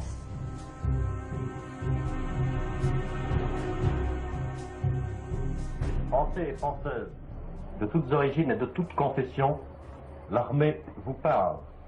L'armée française avait fait le serment solennel de garder l'Algérie dans la souveraineté française. Ce serment, nous venons aujourd'hui, au nom de l'armée, vous le renouveler. Depuis 5h35, très exactement, toutes les communications téléphoniques et télégraphiques avec la métropole. Au petit matin, les généraux Chal, Zeller, Jouot et Salan, arrivés secrètement, prennent possession du siège du gouvernement. C'est le premier acte du putsch que ces hautes figures de l'armée mènent contre le pouvoir politique. L'armée s'est rendue maître du pouvoir en Algérie. Les généraux, je n'ai pas entendu l'air, je n'ai absolument rien entendu d'anormal. Devant le danger d'un coup d'État, De Gaulle décide d'appliquer l'article 16 de la Constitution, lui conférant les pleins pouvoirs.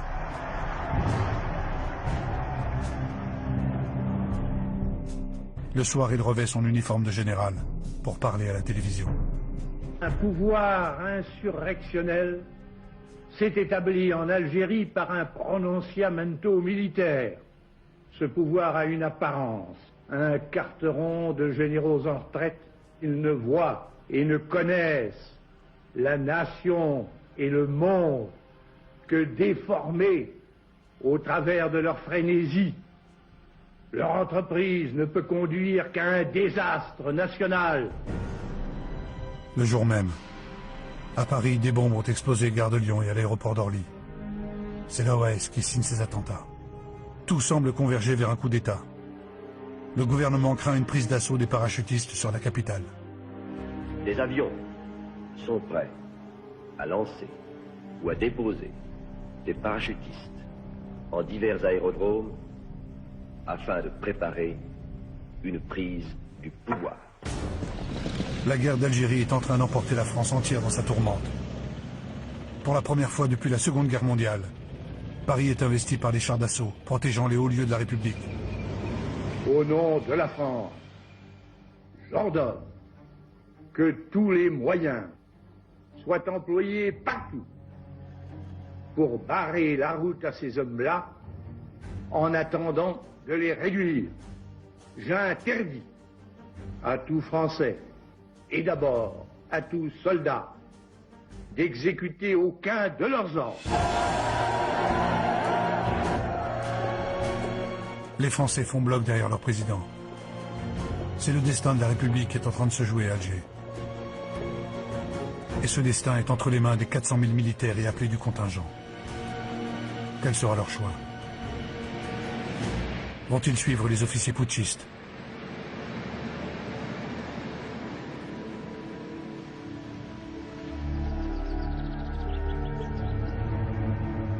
La très grande majorité des soldats profondément républicains refusent de participer au coup d'État. Et sans eux, rien n'est possible. Le putsch tourne au fiasco. Et si le général Chal se rend, Salan, lui, prend la fuite. Il retourne à Madrid, d'où il va continuer sa lutte désespérée. À la tête de l'organisation de l'armée secrète, Salan peut compter sur ses 3000 partisans pour ouvrir un nouveau front.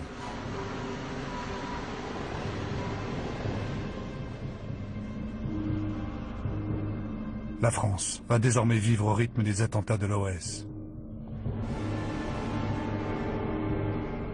Désormais, des Français tuent aveuglément d'autres Français. Et la guerre s'est déplacée de l'Algérie vers la métropole.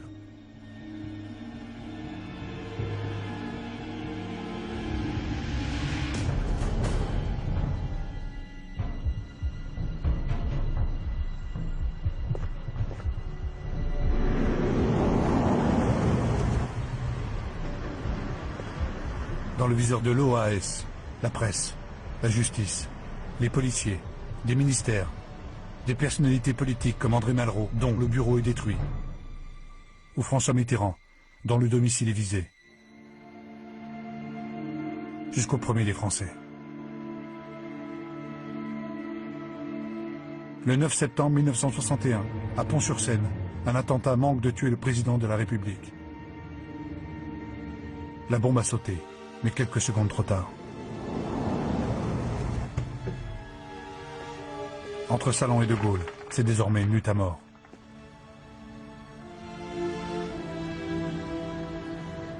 Les Français excédés craignent le basculement dans une guerre civile. Charles de Gaulle redoute que les violences des manifestations d'Alger ne gagnent la capitale.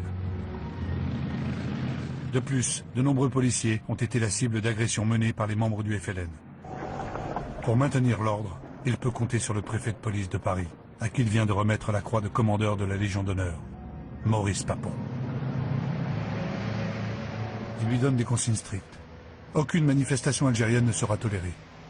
Le préfet décide de soumettre les travailleurs nord-africains à un couvre-feu. Ils n'ont plus le droit de sortir après 20 heures.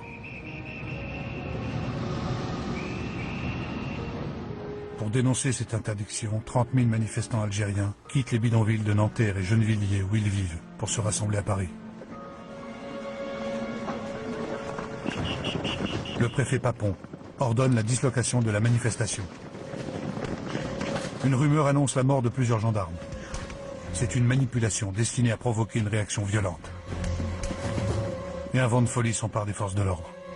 On ne voyait pas que la police française va me taper dessus. Il marchait sur les femmes, sur les gens, il les tapait. Il y avait des messieurs qui étaient blessés, puis il y en avait qui étaient morts. Comble des violences. Des Algériens sont jetés dans la Seine. Les autorités françaises reconnaîtront officiellement 2 morts. En réalité, il y en aura près d'une centaine.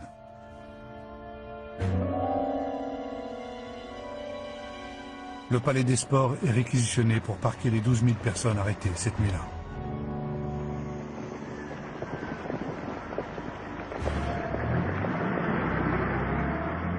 Et dès le lendemain, des centaines de manifestants sont expulsés vers l'Algérie. La nuit tragique du 17 octobre 1961 sera longtemps occultée de la mémoire française, alors qu'en Algérie, elle deviendra un jour de commémoration nationale.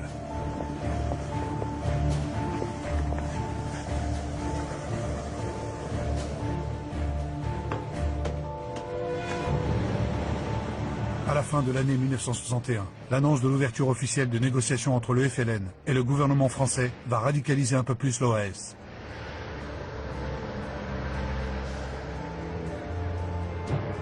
En Algérie et en France, c'est une explosion de violence. Pour le seul mois de janvier 1962, ce sont plus de 800 attentats qui sont perpétrés, faisant plus de 500 morts et 1000 blessés. La France a totalement plongé dans l'enfer du terrorisme. L'OAS tente de tuer Jean-Paul Sartre en plastiquant son appartement. Puis André Malraux, le 4 février 1962. Cet attentat va blesser gravement une enfant de 4 ans, Delphine Renard, qui perd la vue. L'image de cet enfant publiée dans la presse provoque une émotion immense, un écœurement qui va pousser l'opinion publique à réagir. 3 jours plus tard, à l'appel des syndicats et des partis de gauche, les Français manifestent contre les violences de l'OAS et pour la défense de la République.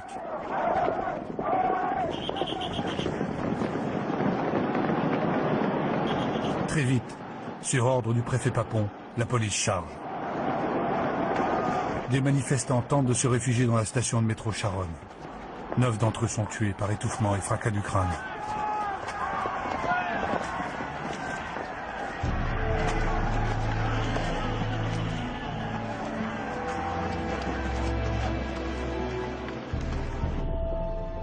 Le choc est profond dans l'opinion publique.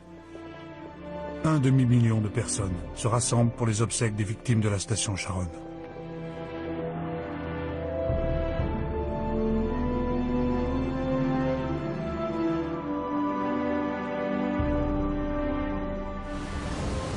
C'est dans ce contexte de très grande tension que le 7 mars 1962 s'ouvrent les négociations entre le gouvernement français et les représentants du FLN. Ils se réunissent dans la station thermale d'Évian-les-Bains. C'est Krim Belkacem, ministre de la guerre du GPRA, qui conduit la délégation algérienne. Et c'est Louis Jox, ministre de l'Algérie, qui représente la France.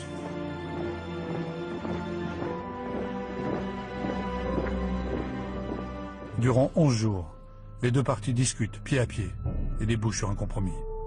Le cessez-le-feu immédiat pour tout le territoire et la mise en place de l'indépendance par référendum. La France pose 2 conditions. La protection des populations européennes d'Algérie et le droit d'exploiter le Sahara pendant 6 ans. En contrepartie, le FLN obtient la poursuite du plan de Constantine, c'est-à-dire l'achèvement de l'aide économique de la France. L'accord est signé le 18 mars 1962. Le FLN a obtenu satisfaction. Il a arraché l'indépendance, conservé l'unité de l'Algérie en gardant le Sahara, et il est devenu l'unique interlocuteur de la France.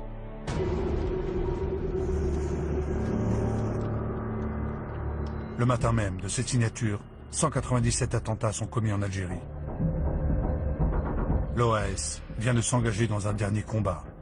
Fou, désespéré. C'est la politique de la terre brûlée. Durant 3 mois, l'organisation met l'Algérie à feu et à sang.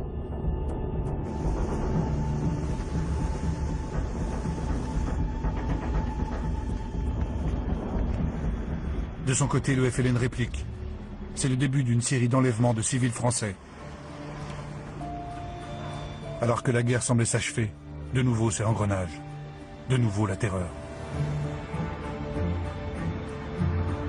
À Alger, le 26 mars 1962, l'OAS organise une grève générale et un grand rassemblement.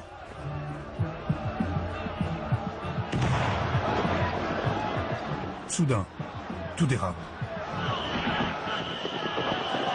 La rue d'Isly s'embrase.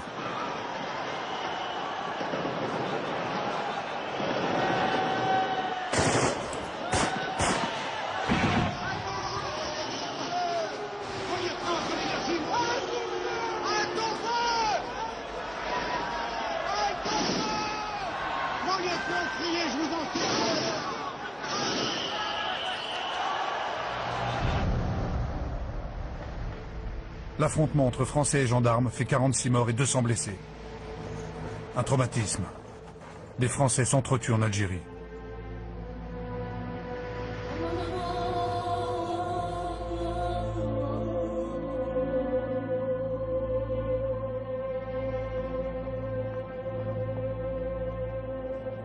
Les pieds noirs ont compris. Pris en étau entre toutes les violences de l'OAS, celle du FLN et l'indépendance à venir, ils n'ont plus leur place dans ce pays qu'ils aiment tant.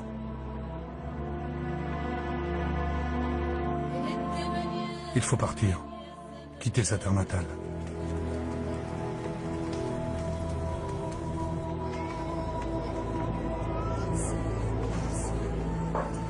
Ces centaines de milliers de Français abandonnent tout. Leur pays, leur maison, leur travail et leur mort. C'est un aller sans retour vers cette France que la majorité d'entre eux n'a jamais connue.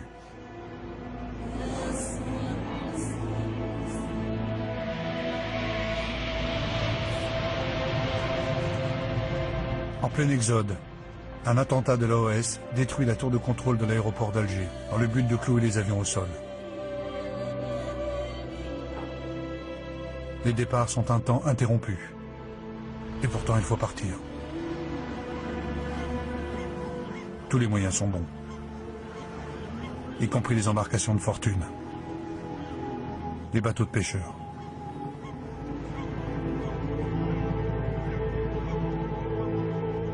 Les autorités françaises ne sont pas préparées à un tel exode. Plus d'1 million de personnes en quelques semaines. Marie reste en Algérie.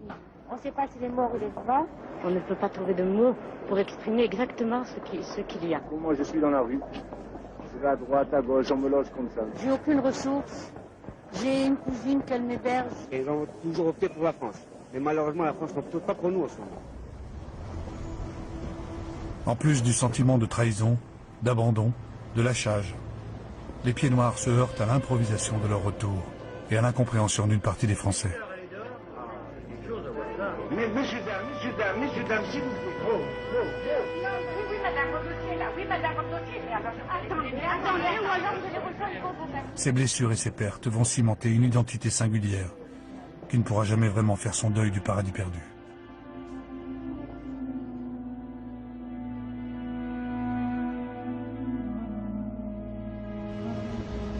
L'immense sauf qui peut des pieds noirs va s'intensifier avec l'ultime référendum proposé aux Algériens, celui sur l'indépendance.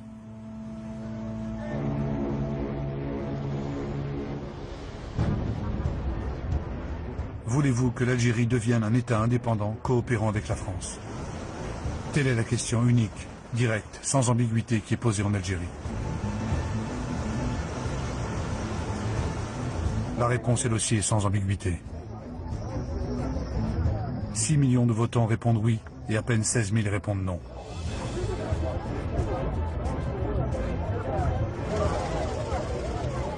L'indépendance est approuvée à 99%.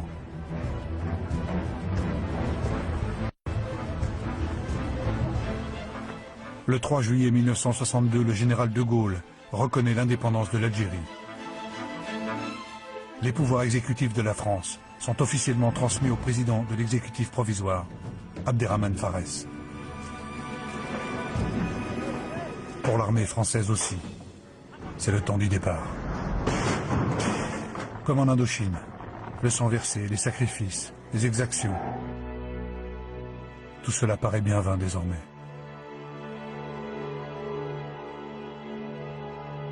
Pour ces hommes, à qui on a beaucoup demandé, il faudra vivre avec les fantômes, les morts, les cauchemars.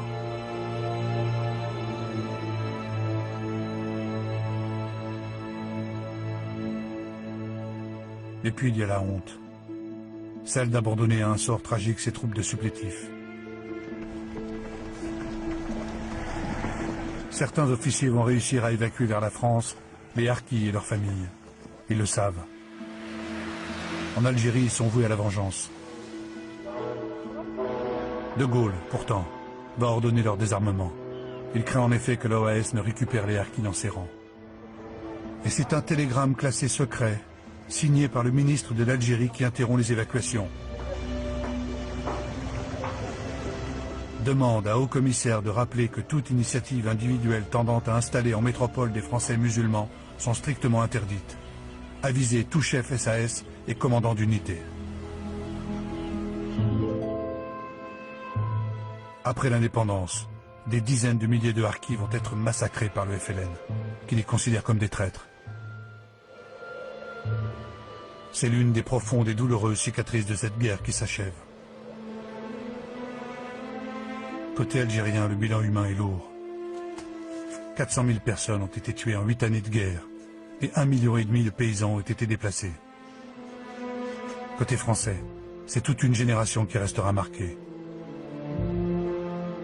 30 000 appelés du contingent ont été tués. Des milliers d'autres reviendront avec de graves séquelles. L'impossibilité même de pouvoir en parler. Des centaines de militaires de carrière démissionneront de l'armée. Pour la France, la perte de l'Algérie met un terme définitif à sa période coloniale. Une république nouvelle a vu le jour. Et la France, désormais, se construira à travers son ambition européenne.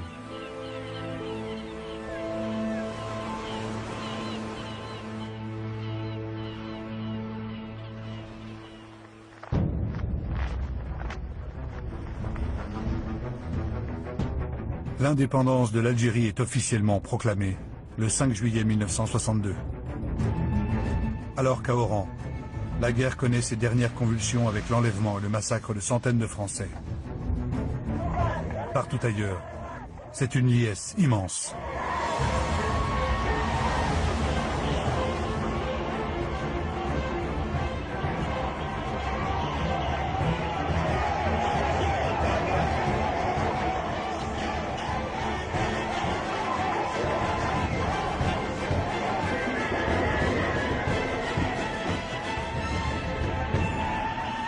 Durant 5 jours, les Algériens fêtent la naissance de leur nation.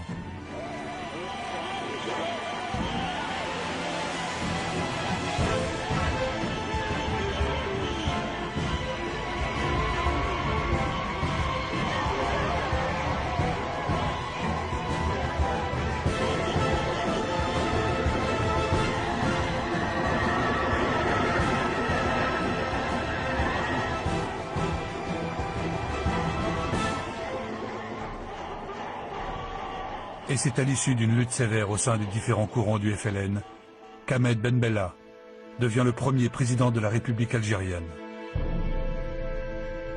L'ancien adjudant-chef de l'armée française, emprisonné de 1956 à 1962, est accueilli à l'ONU, où sa jeune nation est officiellement reconnue. Au nom du peuple algérien et de son gouvernement, il m'est agréable d'exprimer à votre Assemblée nos vifs remerciements pour le vote unanime qui vient de consacrer notre admission dans la grande famille des Nations Unies. La dure épreuve que notre pays a traversée ne saurait laisser dans nos cœurs ni haine, ni ressentiment. Désormais, le drapeau algérien flotte parmi les pays du monde. Et l'Algérie dispose d'une voix à l'ONU. C'est l'aboutissement de tous ces combats et la fin d'une guerre que la France mettra 40 ans à nommer.